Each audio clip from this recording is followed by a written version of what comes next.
de Lampita.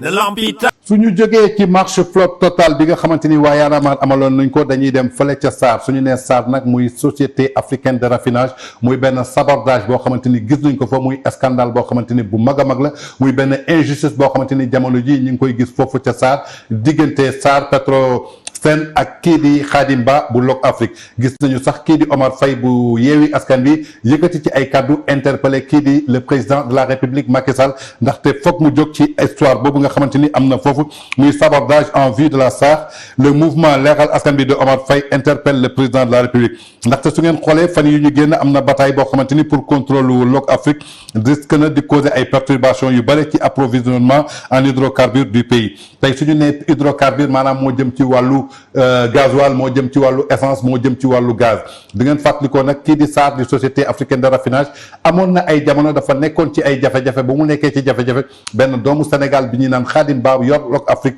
mooy jëndoon foofu ay action ba moom ci 34% dugal fa ay kopparam ba SAR ñu redressé waat ko tey ba mu doon benn société bu mag ba nga xamante ne tey dafa naroon suuxe kan moo ko sauvé muy Khadim Ba tey nag bi lépp sauvé yoo ba tollu dafa am ñoo xamante ne dañ nekk ci biir uniquement pour seen intérêt personnel xool naka la ñuy liquider kooku di Khadim Ba muy scandale boo xamante ni su amee tey yaakaar naa ni dina métti trop ci askanu Sénégal ndaxte jamono ji ñu toll suñu xoolee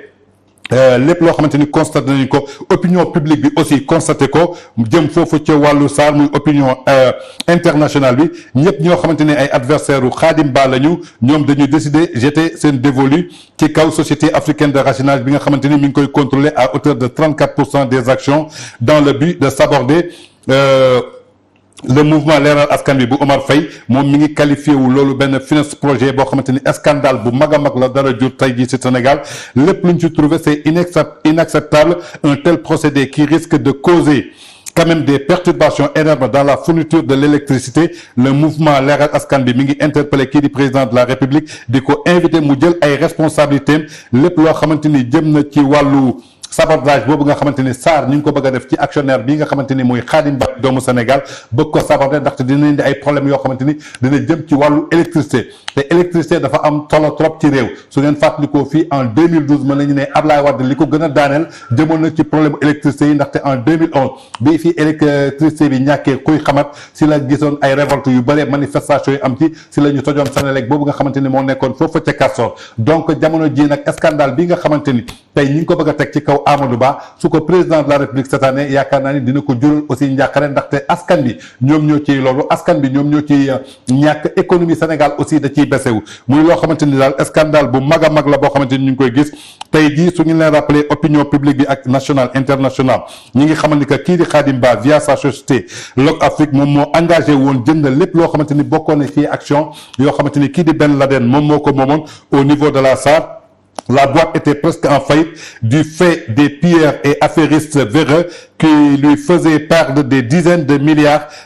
donc à la jeunesse sénégalaise donc jamono jooju amoon na ay pilleurs ak ay hommes véreux yoo xamante ni ñoom ñoo doon perte loo SAR ay dizaines de milliards à leur profit mu doonoon nag ay actions yoo xamante ni kii moo ko mën di Ben Laden kii moo ko mujjoon jënd di Amadou Ba jamono jooju nag loolu moo suqali lii di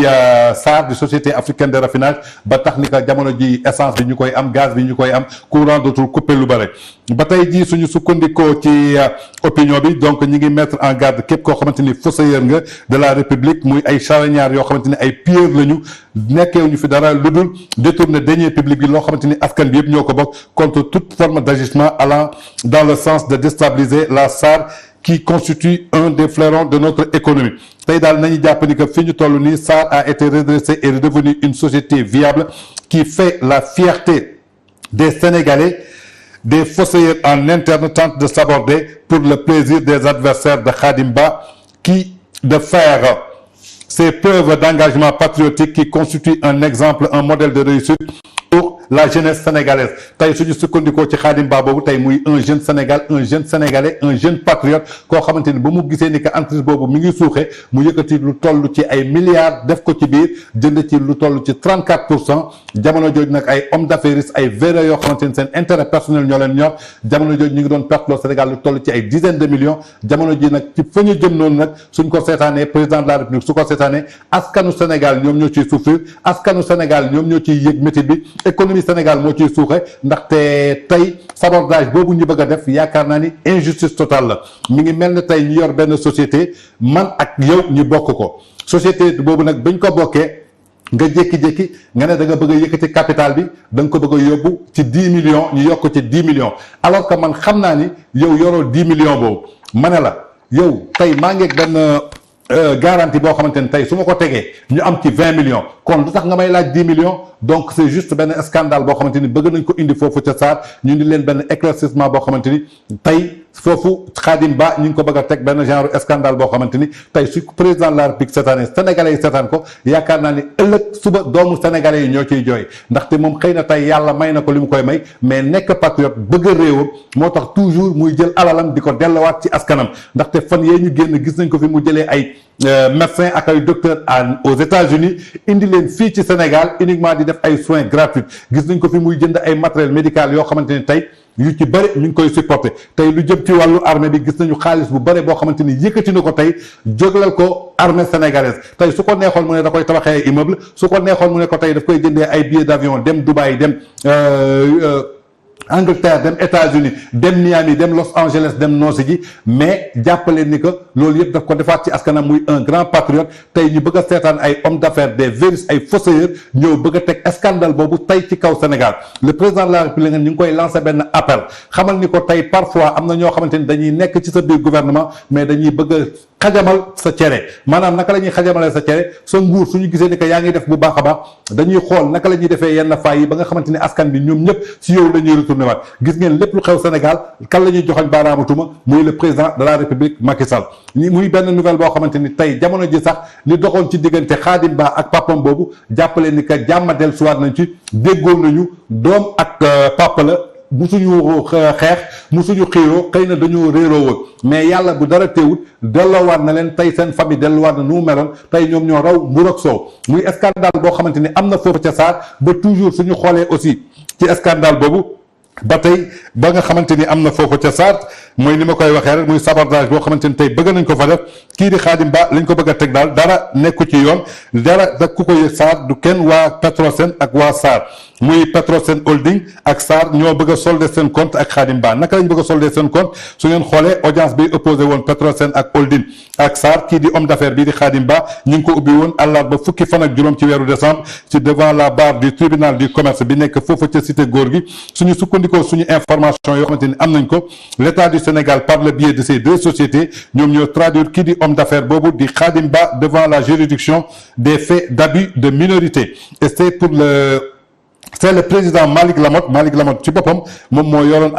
enquête bi moo yoroon dossier bi muy benn affaire d'objet de toutes les attentions ñëpp a ngi ci bàyyi xel ba suñu sukkandikoo ci renseignement yu ñam maanaam ci plaidoirie yi ginnaaw avocat ñaari parties yi ci procès yi ku ci nekk ci ñoom nee nga au cours de leur plaidoirie ku ci nekk jéem na convaincre juge bi mais lan lañu indi l'abus de minorité est constitué par l'abstention et le refus d'un associé minoritaire ou égalitaire de voter favorablement une résolution importante pour la société. Ce faisant, l'associé empêche par sa minorité de blocage l'adoption de la décision. mooy lenn Khadim Ba bi ñu ñëwee ñu ne dañuy yëkkati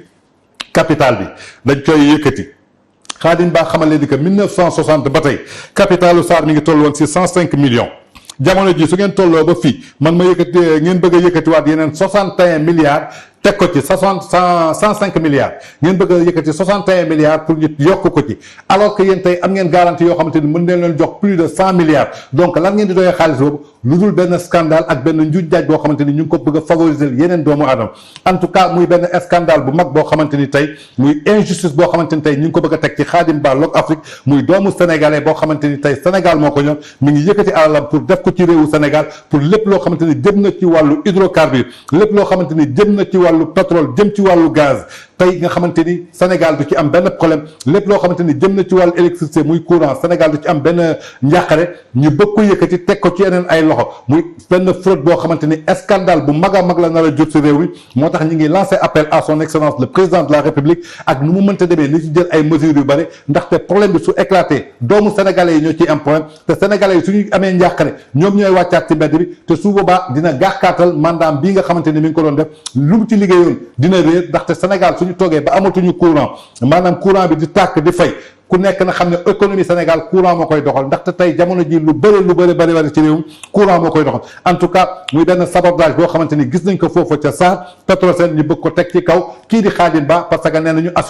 associé minoritaire la alors que associé minoritaire boobu li mu leen tegal mooy logique mooy comme sànq li mu leen expliqué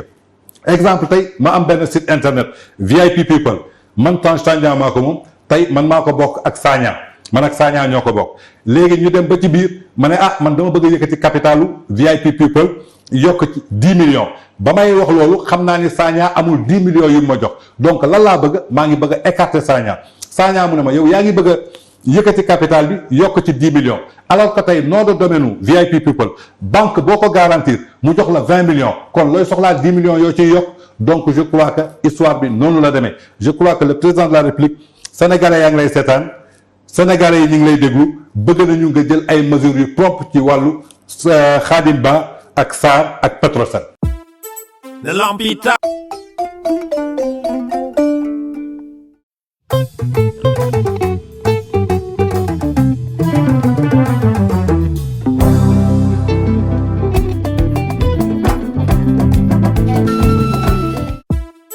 The Lampita.